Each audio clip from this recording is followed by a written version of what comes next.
Mula sa Far East Broadcasting Company, Philippines, narito ang isang programang tatalakay sa iba't ibang kaisipan ugnay sa ating kultura at mga kaganapan na ang magbigay ng liwanag sa usapin ng wastong katuruan at kaugalian. Kamalayan, kasama si Pastor Jebo Banzuelo.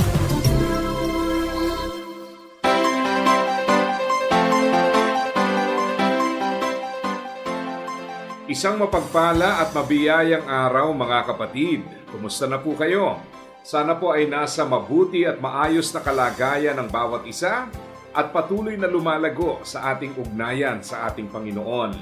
Ito po ang programang Kamalayan na napapakinggan sa FEBC Radio TV.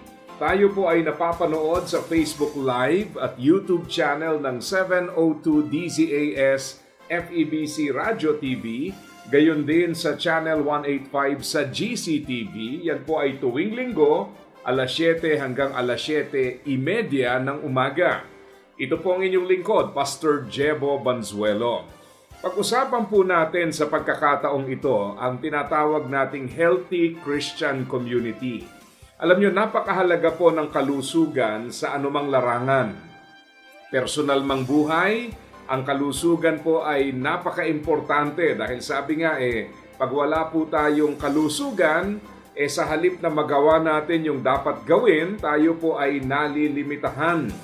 Sa usapin naman ng iglesia, ang sabi naman ng maraming authors, ang magiging issue daw sa ating kapanahunan ay yung tinatawag na church health. Totoo po ito.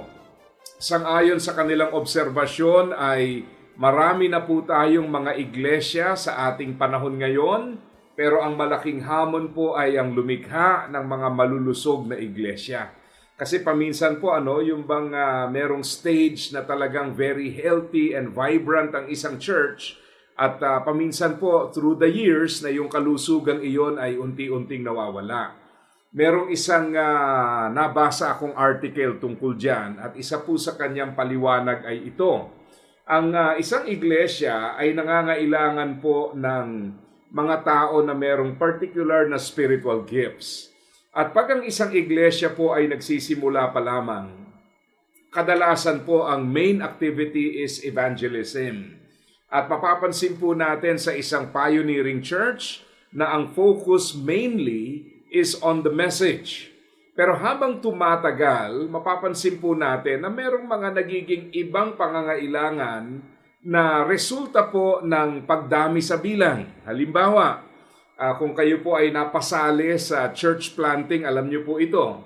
Minsan po nandyan na yung katanungan na saan tayo magtitipon, o kaya kailangan ng mas malaking venue, o kaya naman po anong mga resources ang ating pangkailangan. So in other words, habang ang isang samahan ay lumalago at nandoon ang kalusugan, yung mga pangangailangan ay nagkakaroon ng pagbabago. At sang-ayon po sa article na aking nabasa, pag hindi natin nabantayan ito, nandun po ang malaking posibilidad na yung kalusugan po ay masacrifice in the process. Bakit?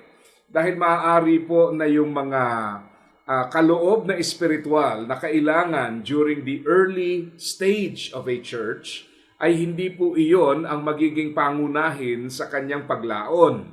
Maaari po na from pioneers na ang kanilang kakayahan ay more on evangelism, preaching and teaching. Baka later on may mga pangangailangan na rin po sa may mga gift of leadership, administration at iba pang mga kaloob na espiritual.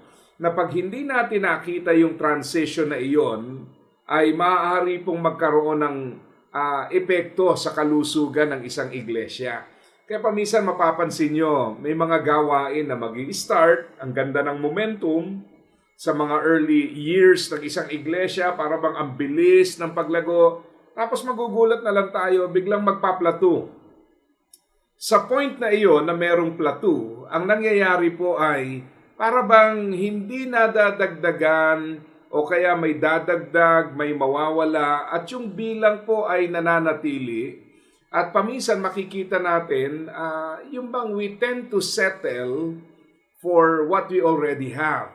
Hindi po ibig sabihin masama yung maging kontento. Ang ibig ko lang sabihin, pag nawala yung momentum, para bang yung church ay nababalaho sa isang estado at yung paglagong muli ay hirap na ma-achieve. Siguro po naobserbahan nyo yan. Kaya paminsan po, lalong-lalo na kung kayo po ay nagsiselebrate ng mga anniversaries, mas lalo nyo mapapansin to dahil siyempre yung pagbilang ng mga taon sa paglipas ng panahon ay magdudulot din ng pagtatanong na through the years, ano na po ang mga naging development. And especially sa mga churches na pag nag-anniversary, they look back and they try to look at the history of the church.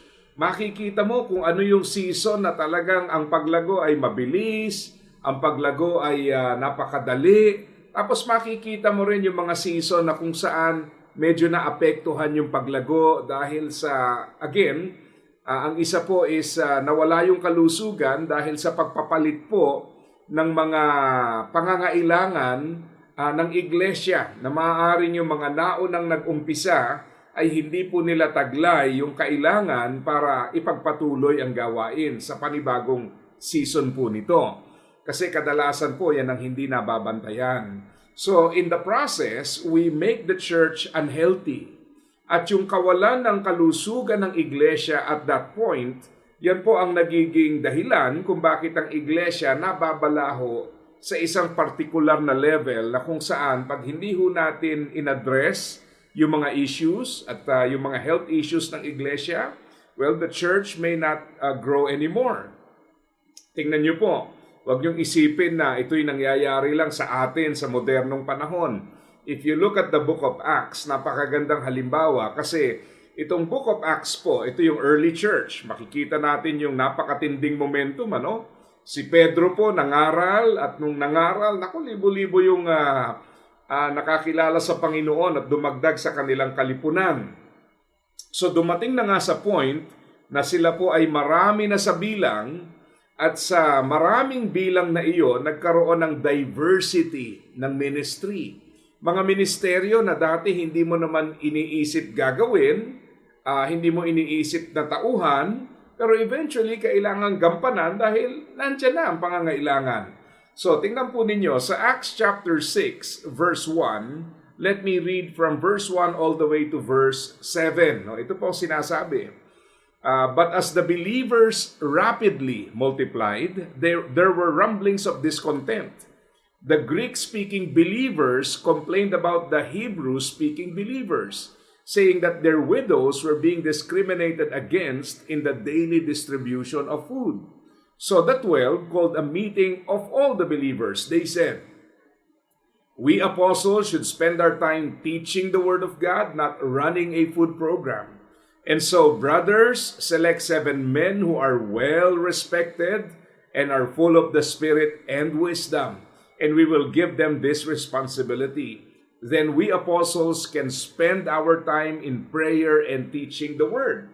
So everyone liked this idea, and they chose the following: Stephen, a man full of faith and the Holy Spirit, Philip, Prochorus, Nicanor, Timon, Parmenas, and Nicholas of Antioch, an early convert to the Jewish faith. These 7 were presented to the apostles who prayed for them as they laid their hands on them. So God's message continued to spread, and the number of believers greatly increased in Jerusalem, and many of the Jewish priests were converted too. Now, obserbahan niyo po sa unang bahagi, ang sabi ho, no, immediately, talagang reklamo na agad ito yung context, no? The believers rapidly multiplied. Dumami. So, ibig sabihin, sa pagdami niyan, marami na ngang mga additional challenges.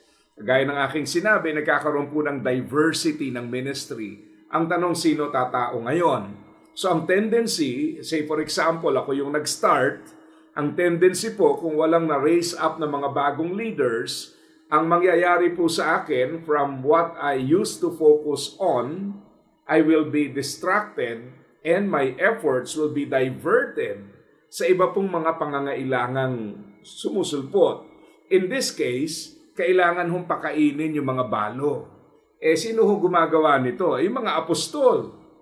Kaya nga mapapansin mo, nung una talagang Mapapahanga ka eh. Bakit? Nangaral, libo-libo nakakilala eh. Pagdating dito, nagpapakain ng mga balo, hindi maayos-ayos.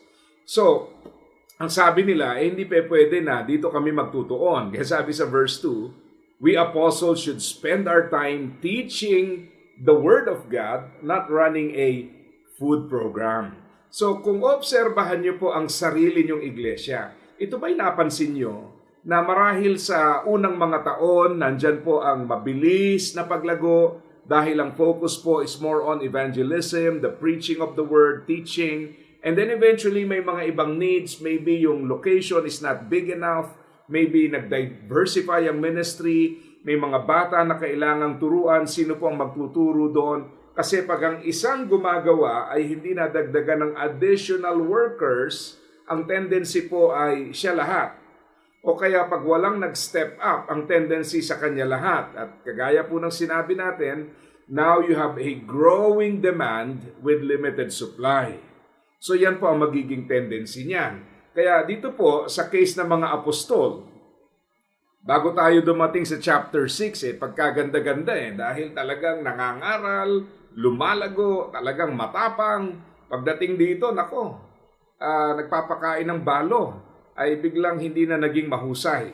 Kaya ang kanilang kapasyahan po was to select 7 men who are full of the Spirit and wisdom. And when they took over the responsibility, ang mapapansin po natin, napakaganda ng dulo, verse 7. So God's message continued to spread. The number of believers greatly increased in Jerusalem, and many of the Jewish priests were converted too. So ano pong nangyari dito? Dumami yung gawain, nasakripisyo yung kalusugan ng gawain dahil na-divert po sa ibang mga ministeryo ang mga apostol. We are not saying na itong mga ministeryong ito ay hindi importante. Ang sinasabi lang natin yung kanilang area of giftedness is different from the task that they were doing. Hindi na yun ang angkop nilang gawin, hindi dahil sa mataas sila, kundi dahil iba yung kanilang kaloob. Kaya nung merong sumalo para gampanan yan at sila po'y nakapanumbalik sa dati nilang ginagawa, nakita natin lumago na naman. Now, marami po ay hindi conscious dito. Tuwang-tuwa tayo pag may gawaing nasisimulan. Praise the Lord, may ministry na naman, lalago. Tapos later on, biglang, parang nabalaho na. Tapos magbibilang ka na ng napakaraming taon, dekada. Bakit yung dating sinimulan na napakaganda ng momentum, naging alagain na lang? O kaya yung sinimulan na dati ang ganda-ganda ng potential, biglang parang nangyari, nawala.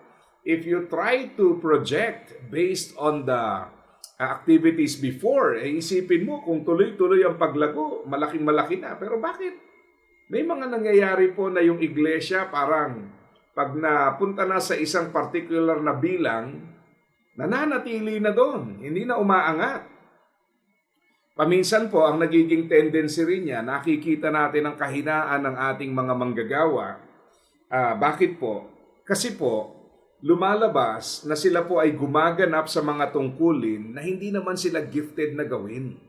Kaya ang tendency ngayon, hindi niya nagagawa ng tama. Marahil nga. Bakit? Kasi hindi iyon ang kanyang area of giftedness. Now, kung itong passage na ito, Acts chapter 6, ay i-isolate natin sa mga naunang kabanata, ang makikita lang natin ay yung kapalpakan nitong mga apostol na nagpapakain ng balo. Siguro isipin natin, yan ang alang ginagawa, hindi pa magawa ng tama. Pero ang totoo, hindi yan po ang kanilang bukod tanging ginagawa. They were doing other ministries. At hindi sila gifted sa bagay na yan. Yung ibang bagay na dapat nilang ginagawa, na baling sila mula doon, so they spend less time for that and more time on these things. Ganyan po ang dapat nating titingnan. Kaya mahalagang maunawaan na pag binasa natin ang 1 Corinthians 12, it talks about the church as a body, it talks about spiritual gifts, it talks about every believer na kinakailangan po ay gamitin ang ating kaloob na espiritual. Para sa ganoon, habang dumadami po, sa halip na dumami yung dependent, ay dumadami yung manpower, di ho ba? Kaya yan ang makikita mo paminsan Parang, kunwari, pamilya. Kung ang isang mag-asawa ay maraming anak, ang katanungan po ay ito. Ito ho ba'y asset o liability para sa kanila? Well, of course, may kanya-kanyang opinion. Pero isang bagay po mapapansin natin, kung yung mga anak na yon ay hindi matuturuan ng tama to become independent at hindi po sila magko-contribute, habang mas dumadami po ang anak, mas nagiging challenging kasi yung source ay hindi naman dumadami. Pero yung demand ay dumadami. But if we train them properly, equip them properly, yung pong ating supply ng mga manggagawa, halimbawa sa konteksto ng church, dumadami at yung needs, syempre yung demand, dumadami din yan, natutugunan natin. Ang paglago ay tuloy-tuloy. Pero pag hindi po nangyari yan, talagang, asahan nyo ho, habang tumatagal, hindi talaga lalago. Kaya paminsan, makikita nyo, sa setup pa lang ng isang gawain, masasabi mo na ito ba'y isang patutungo? Pag merong tendency na lahat akuin at ayaw mag-train ng mga panibago na kagaya po ng sinasabi ng Bible na dapat nating ginagampanan, well, eventually, magbibilang ka lang ng panahon, alam mo, patungo na yan sa kawalan ng kalusugan. Totoo po yan. Ngayon pa lang, makikita mo na itong ganitong habit na ayaw mag-train, ayaw mag-disciple, ay lilikha ng mga tao na sanay na sa pupunta, makikinig, uuwi. Yung tawag nila simba uwi at saka samba alis. Kasi nga, para bang yun na lang walang nakikitang need to step up. And kailangan natin balikan. Ano ba sinasabi ng Bible? Tama ba yun na tayo po ay magsisimba, uuwi, sasamba, aalis? We have to do our responsibility. We really have to step up. Kaya malaking challenge po na aside from the regular Sunday activities o yung ating congregational gatherings, mahalaga po yung mga trainings, discipleship. Bakit? Because we do not want to create people with more knowledge. Maganda yan. Pero ang gusto natin, hindi lang dumami yung alam, kundi yung mga maglilingkod, dadami rin.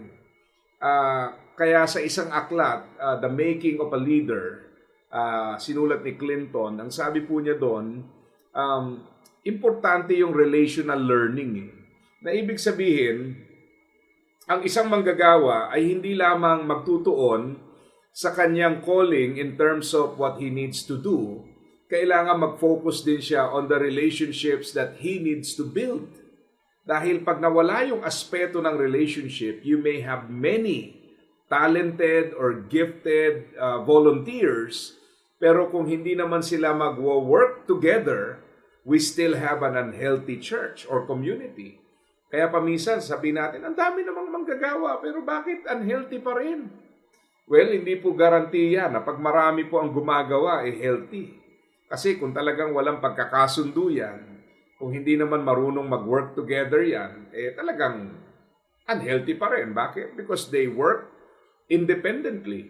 Kaya nga yung sinasabi ng iba, na talagang dapat pakinggan at obserbahan natin, yung bang nagkakaroon ng kani-kaniyang kaharian. Sa loob ng iglesia, di ba? Kanya-kanyang teritoryo na ito'y akin o kung pakikialaman to, diyan ka lang. Pagka ganyan na ho ang attitude, pagka ganyan po ang mentality, eventually, itong mga unhealthy habits na ito, refusing to work together, refusing accountability, will reduce the health of the church. And if the church is not healthy, yung capacity ng church will be affected as well. And eventually makikita natin, yun ang reason kung bakit may mga seasons sa church na vibrant because the church is healthy. May mga season na nagpa-plateau because perhaps during that time, may mga interpersonal conflicts na lumitaw, hindi po properly addressed at nanatili at nandoon yun. Kaya mahalaga po na makita natin yan Kaya pagka yung mga unhealthy habits na to nanatili, eventually talagang magkakaproblema. Kasi ang magdidikta po ng tuluyang paglago yung pong siyempre pagkilos ng Panginoon. Pero higit pa ron, kailangan din nating maunawaan na meron tayong responsibility. Hindi ko po sinasabi na hindi importante yung pagkilos. Yun ang pinaka-importante. Pero kailangan natin maintindihan, meron din tayong responsibility. At yan po ay tiyakin yung maayos na samahan. Tingnan nyo punta tayo sa 1 Corinthians. No? Dito po sa 1 Corinthians, ang problemang ina-address dito, yung division. Okay, division. Sinabi nga dito ni Apostol Pablo na pinagpala kayo dahil nandyan lahat ng kaloob na kailangan. Kaya lang, ang problema po ay hindi sila magkasundo-sundo. Nagkakaroon ng pagtatalo, kampihan, at dahil po sa mga kampi-kampihan na ito, hindi makagawa.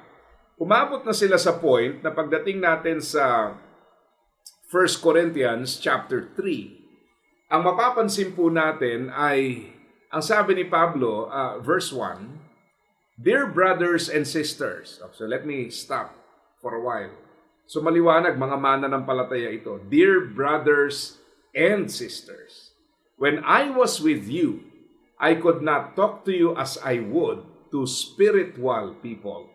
I had to talk as though you belong to this world or as though you were infants in Christ. Hindi ko kayo makausap, maituring na para kayong malago at matured. Sabi niya, para kayong mga tao na walang pagkakilala sa Diyos o kaya mababaw pa sa pananampalataya. Bakit? Verse 3, For you are still controlled by your sinful nature. You are jealous of one another and quarrel with each other. Doesn't that prove you are controlled by your sinful nature? Aren't you living like people of the world? Ang ina-address niyang issue rito, yung kampi-kampihan. Kaya pagdating sa verse 4, when one of you says, I am a follower of Paul, and another says, I follow Apollos, aren't you acting just like people of the world? Ay ginawa ho nilang fans club. Pagka naging fans club na yung ating touring, no, doon sa mga kapatiran at parang fans club na yung behavior natin, then we have a problem. Yan po ang nagse-set up at nagpe-prepare sa church to become very unhealthy. Kaya si Pablo, kinlarify niya, sabi niya, sa halip na ikatuwa niya, may mga followers ako. Hindi, ang sabi niya sa verse 5, After all, who is Apollos? Who is Paul? We are only God's servants through whom you believe the good news. Take note, each of us did the work the Lord gave us.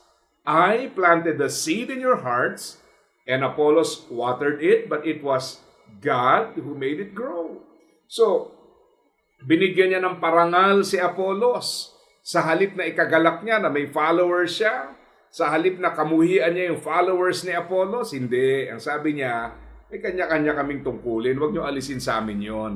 Dahil lang nagpalago nito ultimately is God Himself. Pero, eto po, napakahalaga na maunawaan mga kapatid na ang tamang paraan, ang tamang pagtrato, ang tamang kaisipan, hindi ho magkalaban tong dalawang ito. Sila po ay nilagay sa kani-kanilang tungkulin and they must learn to work together. Kaya sabi niya sa verse 8, The one who plants and the one who waters work together for the same purpose, and both will be rewarded for their own hard work, for we are both God's workers, you are God's field, you are God's building. Ang ganda, no? Talagang kinlarify ni Apostol Pablo na ito ang kalusugan ng iglesia.